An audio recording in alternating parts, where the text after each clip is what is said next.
Hello everyone, welcome back to Pavi's classroom. இன்றைக்கி என்ன topic பார்த்தீங்கன்னா 11th ஸ்டாண்டர்ட் அக்கௌண்டன்சியில் யூனிட் 1லேருந்து meaning and definition of accounting பற்றி பார்க்கலாம். ஓகேங்களா? இன்றைக்கி என்ன டாபிக் பார்க்க போகிறோன்னு பார்த்தீங்கன்னா meaning and definition of accounting. ஓகேங்களா? So accounting is the systematic process of identifying, measuring, recording, classifying, summarising, interpreting and communicating financial information.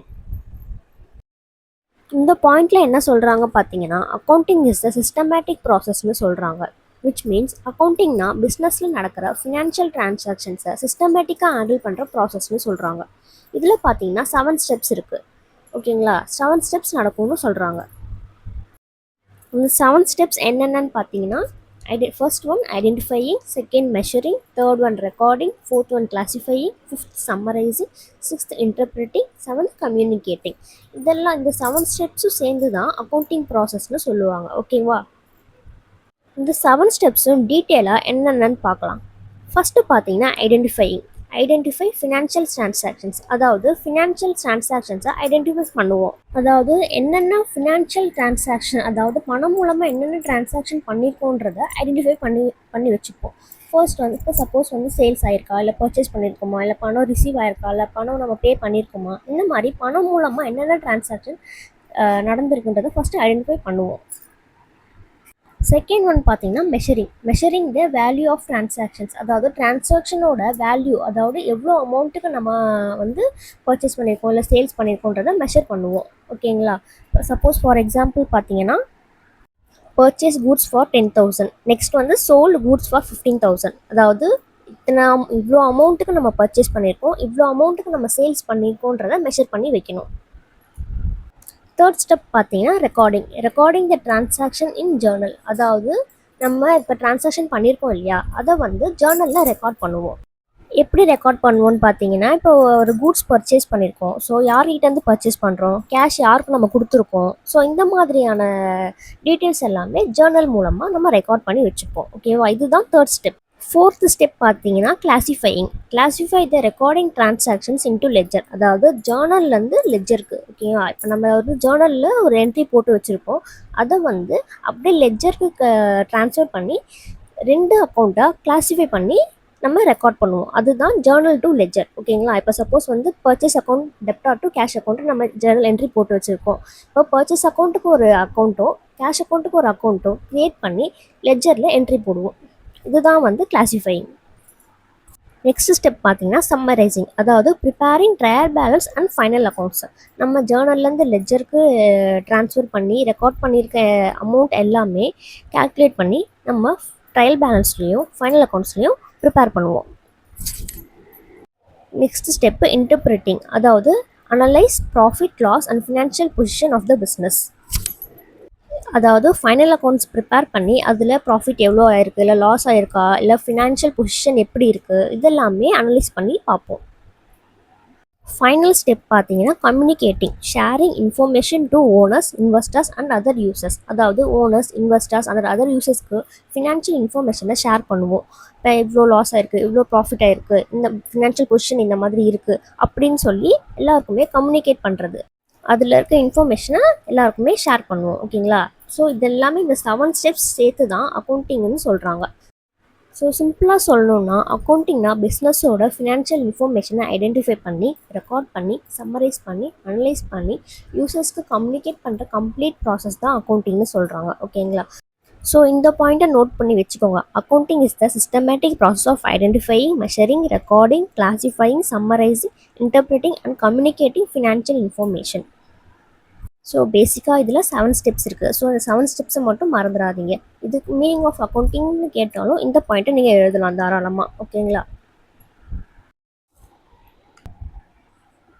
Next line பார்த்தீங்கன்னா accounting gives information on the resources available, how the available resources have been employed and the results achieved by their use.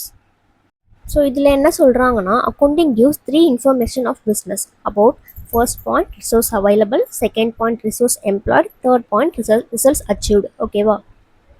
Accounting business பற்றி 3 important information கொடுக்குதுன்னு சொல்கிறாங்க. First point பார்த்தீங்கன்னா resource available, what resources does the business have, அதாவது business கிட்ட என்னென்ன resources இருக்குன்றத நம்ம தெரிஞ்சுக்கலாம்னு சொல்கிறாங்க. For example cash, machinery, building, stock இதெல்லாமே இருக்கா இல்லையான்றத, ரிசோர்ஸஸ் அவைலபிளாக இருக்கா அப்படின்றத தெரிஞ்சுக்கலாம்னு சொல்கிறாங்க.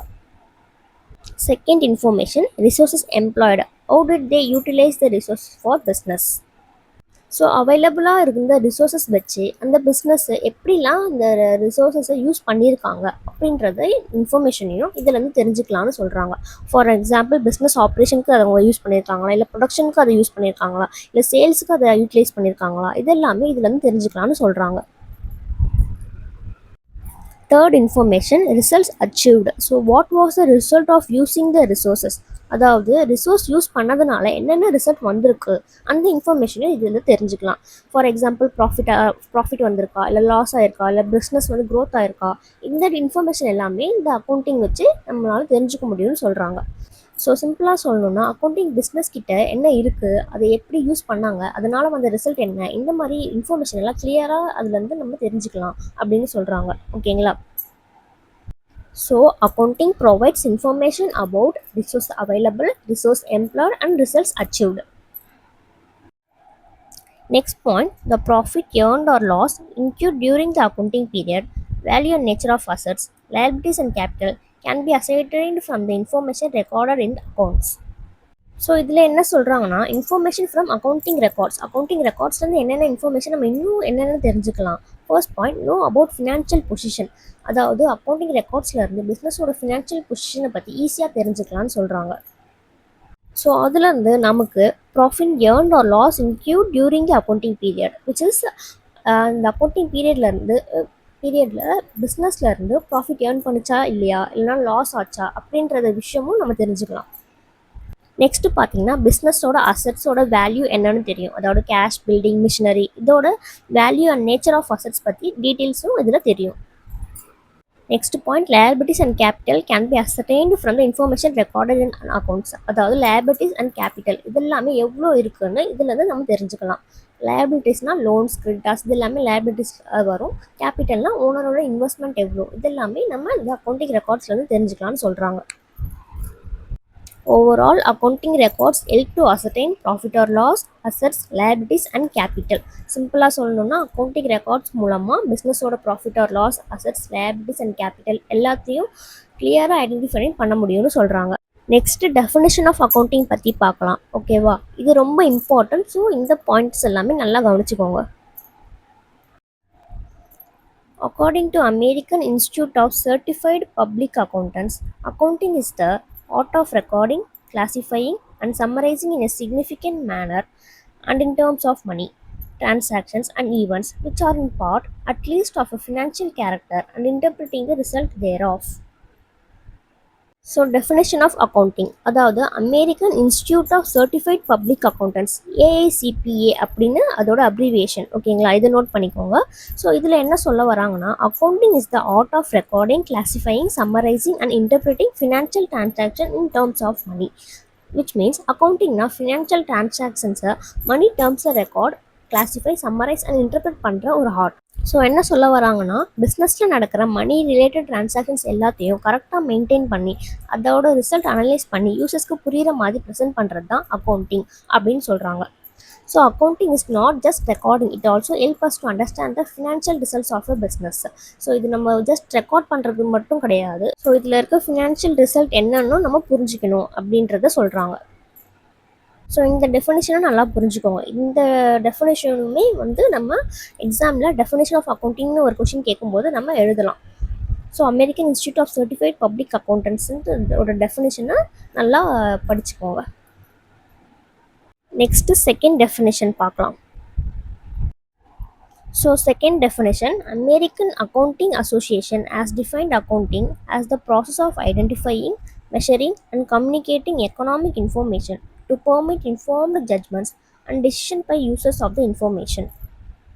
ஸோ இந்த டெஃபினேஷன் எதோடது பார்த்தீங்கன்னா அமெரிக்கன் அக்கௌண்டிங் அசோசியேஷன், ஏன்னு சொல்லுவாங்க. ஓகேங்களா? ஸோ இந்த டெஃபினேஷன் படி அக்கௌண்டிங்னா எக்கனாமிக் இன்ஃபர்மேஷனை ஐடென்டிஃபை, மெஷர் அண்ட் கம்யூனிகேட் பண்ணுற ஒரு ப்ராசஸ். இந்த இன்ஃபர்மேஷன் யூஸ் பண்ணி owners, investors, managers and other யூசர்ஸ்க்கு கரெக்டான ஒரு ஜட்ஜ்மெண்ட் எடுக்கவும், பெட்டர் டிசிஷன்ஸ் எடுக்கவும் முடியும். ஓகேங்களா? ஸோ அக்கௌண்டிங்னா பிஸ்னஸ் இன்ஃபர்மேஷனை கலெக்ட் பண்ணி அனலைஸ் பண்ணி யூசர்ஸ்க்கு ஷேர் பண்ணுறது. இது ஒரு கரெக்ட் டிசிஷன் எடுக்கவும் ஹெல்ப் பண்ணுதுன்னு சொல்கிறாங்க. ஸோ இதுவுமே ஒரு one of the important definition. So இதையுமே நல்லா படிச்சுக்கோங்க. ஓகேங்களா? Next line, from the above definitions, the following attributes of accounting emerge. First point பார்த்தீங்கன்னா, accounting is an art. It requires expertise and skill of accountants to design accounting systems and policies, to decide the accounting process in order to suit the requirements of an organization. So நம்ம இதுக்கு முன்னாடி பார்த்த டெஃபினேஷன்லேருந்து ஒரு 4 attributes of அக்கௌண்டிங்கை பற்றி கொடுத்துருக்காங்க. So அது என்னென்னு next பார்க்கலாம். ஃபர்ஸ்ட் பாயிண்ட் பார்த்தீங்கன்னா, accounting is an art, so it requires expertise and skill of accountants to design accounting systems and policies, to decide accounting process அப்படின்னு சொல்கிறாங்க. அக்கௌண்டிங் இஸ் அன் ஆர்ட்னு சொல்கிறாங்க. ஆர்ட்னா skill and expertise வேணும். So அதே மாதிரி அக்கௌண்டண்ட்டுக்கும் accounting system design பண்ண, accounting policy set பண்ண, பிஸ்னஸ்க்கு suitable accounting process decide பண்ணவும் நாலேஜ் அண்ட் எக்ஸ்பீரியன்ஸ் ரொம்ப முக்கியம்னு சொல்கிறாங்க. ஸோ அக்கௌண்டிங்கில் புக்ஸ் மெயின்டைன் பண்ணுறது மட்டும் இல்லை, அதை கரெக்டாக பிளான் பண்ணி பிஸ்னஸ்க்கு சூட்டபிளாக அப்ளை பண்ண ஸ்கில் வேணும். அதனால் அக்கௌண்டிங் இஸ் கால்ட் அண்ட் ஆர்ட்னு சொல்கிறாங்க. செகண்ட் attribute பார்த்தீங்கன்னா, the transaction or events of a business must be recorded in monetary terms. So monetary டேர்ம்ஸ்னால் the transaction or events of a business recorded in monetary terms. அதாவது அக்கௌண்டிங்கோட எல்லா transactions and events எல்லாமே monetary terms, அதாவது money வேல்யூவில் தான் record பண்ணணும் அப்படின்னு சொல்கிறாங்க. ஃபார் எக்ஸாம்பிள், கூட்ஸ் 10,000க்கு பர்ச்சேஸ் பண்ணால் ரெக்கார்ட் பண்ணணும். சேலரி 20,000க்கு நம்ம பே பண்ணியிருக்கோம் அப்படின்னா அதையும் ரெக்கார்ட் பண்ணணும். ஓகேங்களா? ஆனால் எம்ப்ளாயீஸோட ஹார்ட் ஒர்க்கு, ஓனரோட ரெப்யூட்டேஷன், கஸ்டமர் சாட்டிஸ்ஃபேக்ஷன், இந்த மாதிரி மணி வேல்யூ அசைன் பண்ண முடியாத விஷயங்கள் எல்லாமே அக்கௌண்டிங்கில் ரெக்கார்ட் பண்ண மாட்டோம். ஓகேங்களா? So only those business transaction and events that can be expressed in money terms or recorded in accounting.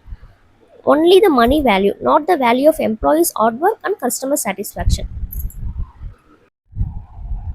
Third attribute, accounting process involves recording, classifying and summarizing of transactions and analysis and interpretation of the results. So third attribute பார்த்தீங்கன்னா, accounting is a ப்ராசஸ்னு சொல்கிறாங்க. So இந்த ப்ராசஸில் business transaction first record பண்ணுவாங்க, அப்புறம் classify பண்ணுவாங்க, அடுத்து summarise பண்ணுவாங்க, அதுக்கப்புறம் அந்த ரிசல்ட்ஸை அனலைஸ் பண்ணி இன்டர்பிரேட் பண்ணுவாங்க. ஸோ இது பிஸ்னஸ் ப்ராஃபிட்டு இல்லை லாஸ் அண்ட் ஃபினான்ஷியல் பொசிஷனை அண்டர்ஸ்டாண்ட் பண்ணிக்க ஹெல்ப் பண்ணணும்னு சொல்கிறாங்க. ஸோ அக்கௌண்டிங்னா டிரான்சாக்ஷனை ரெக்கார்ட் பண்ணுறது மட்டும் இல்லை, அதை அனலைஸ் பண்ணி பிஸ்னஸ்க்கு யூஸ்ஃபுல்லான இன்ஃபர்மேஷனை கன்வெர்ட் பண்ணுறதும் அக்கௌண்டிங் தான் அப்படின்னு சொல்கிறாங்க. So accounting process involves recording, classifying, summarizing, analyzing and interpretation of financial results. So accounting is the process. So fourth attribute பார்த்தீங்கன்னா, the results of such analysis must be communicated to the person who are interested in such information. Fourth attribute பார்த்தீங்கன்னா, communication of information. So the analyzed accounting information must be communicated to interested users such as owners, investors, managers, creditors, government and banks.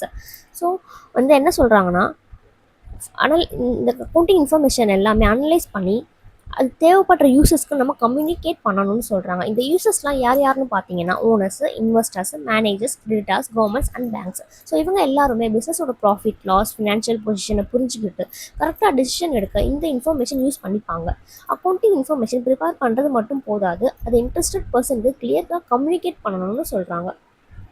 So they can understand the business profit and financial position for decision making by use of this accounting information. அவ்வளோதான், இந்த என்னோட topic over. So வந்து meaning and definition பற்றி கிளியராக explain பண்ணியிருக்கேன். நோட்ஸும் அதில் இருக்குது. So வேணுன்றவங்க ஸ்க்ரீன்ஷாட் எடுத்து காப்பி பண்ணிக்கோங்க. மறக்காமல் லைக் பண்ணுங்கள், ஷேர் பண்ணுங்கள், கண்டிப்பாக சப்ஸ்கிரைப் பண்ணுங்கள். ஓகேங்களா? தேங்க்ஸ் ஃபார் வாட்சிங். நெக்ஸ்ட் வீடியோவில் பார்க்கலாம்.